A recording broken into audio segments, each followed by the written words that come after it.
Okay, may adlaw mga binati o minahal kong matalong. Welcome to my channel, welcome to Uto TV.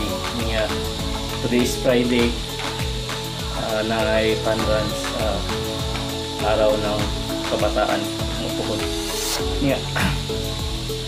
Sa mga negosyante nga ganahan magnegosyo diri sa lungsod sa Matalom, welcome mong tanan nga mo invest o business diri sa mong lungsod.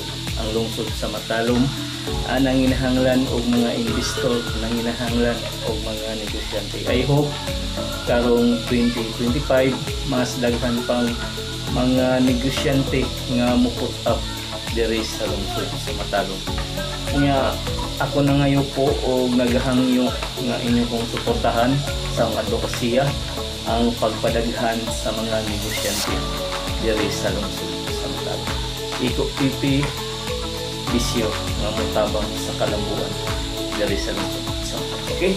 Today is August 22, 2025.